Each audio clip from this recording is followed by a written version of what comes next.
Hi everybody and welcome back to my channel. So today what I thought would be a good thing was to talk about boxes. So I've got a few different boxes here and I thought I would just sort of show you what is available, both in terms of dies on the market but also things that you can make up yourself. So to begin with, I'll get this big one out of the way. This is the Gemini Large Box die, and the way it's constructed is you just have one panel that you cut out and you can connect it as many or as few times as you like. So for this one I've cut out 5 of the panels and I have put them together to make a box that you could probably get a candle in, perhaps. I'm just having a look. This is my glue, just to give you an idea of what size it is. So that is, there's no fastening on this one. So what you do is you just sort of fold the top in on each other and it becomes a sort of nice pattern. This one I've just done with simple snowflake dies that I had done, a sort of Christmas theme one. But this is quite a good type of system here, because you can just have a 4-sided box or you can go really big to 10-sided.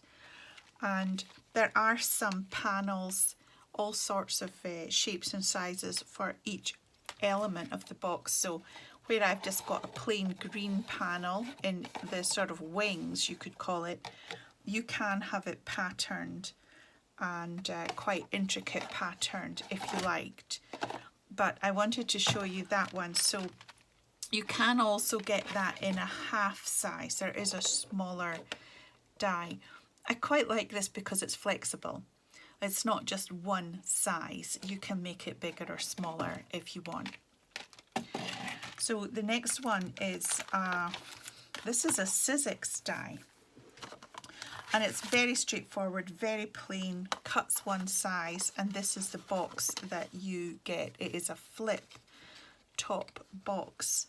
There aren't any sort of embellishments or anything, but it is a decent, you know, it's so simple to do actually. It just takes the measuring out of it.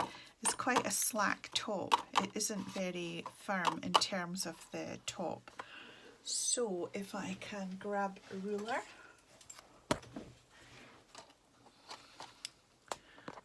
Sorry, bashed you there. 7 centimeters or 6.5 centimeters there. So yeah, 7 centimeters square, so it's about 2.5 inches. The only criticism I have is it's a bit loose. So that is the izzix die, very straightforward. Then we've got Tonic with the Pillow Box. Now it's a very simple die again, and you just cut 2 off it, and you can get 2 out of an A4 page, no problem. So you cut 2 of these. It's got all the fold lines in it. This is the size of it when it comes out. So you've got the thumb holes already cut out of it, and all you do is along this edge here, which is your fold, you just put a thin line of tape or glue, and that's it. I think this is great. It's easy for posting because you can fold it flat and send it. It's very easy to put together, really nice for little table gifts at Christmas, things like that. Now with the Tonic, this is just really the basic die that I've used here and a little snowflake cutout, but they give you so many of the additional panels to decorate it. This one is roses. This panel there, I hope you can see it, is roses. And then I got this extra one. I think this was maybe part of a magazine set, but there's 1, 2, 3, 4 other panels that you could use there. I'm not sure if you actually need the additional panels, to be honest, but I really think that to have the basic pillow box die is quite good, and I think it looks better than maybe you think. I do have a couple of other box dies, but I haven't tried them out yet. But the other thing is you don't need a die, and so I've been making these boxes just with my scoring board.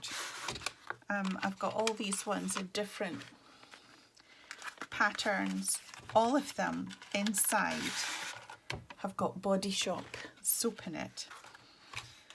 Smells wonderful. So I'm thinking of giving these as gifts. I don't need to wrap them. This one's going to stick now. I don't need to worry about them. Measuring the box isn't difficult. You just have to be careful to make sure that you count it all up.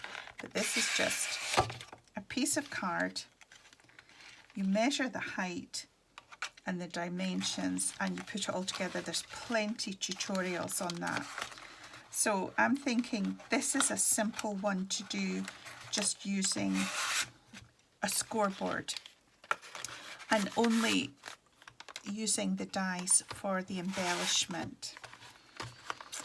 Now the final box that I've got to show you is this one. It's a sort of rectangular box, really neat fitting lid. I've got it full of flowers that I've die cut and I'm not sure what I'm going to do with them yet. So I use boxes for that. Now this box, I got the instructions and the dimensions from Handmade by Abigail. And so I'll link that video below of the box that she has all the dimensions and cutting it. But I like the fact that it's snug.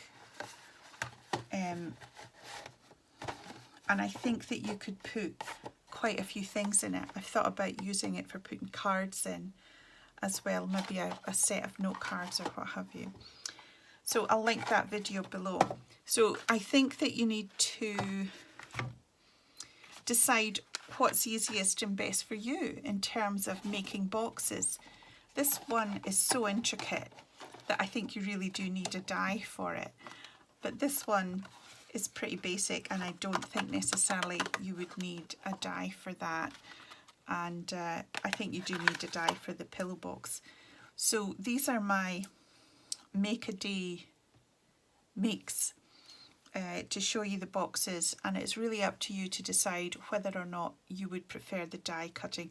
I went through quite a lot of card getting to the final dimensions of this box because you make mistakes, but once you've got it, I write all the measurements in my recipe book so that I can return to it and I don't need to recalculate everything again. So I hope you like this video and I hope you are all well. Thank you for taking the time to join me today and I will speak to you all soon. Bye for now.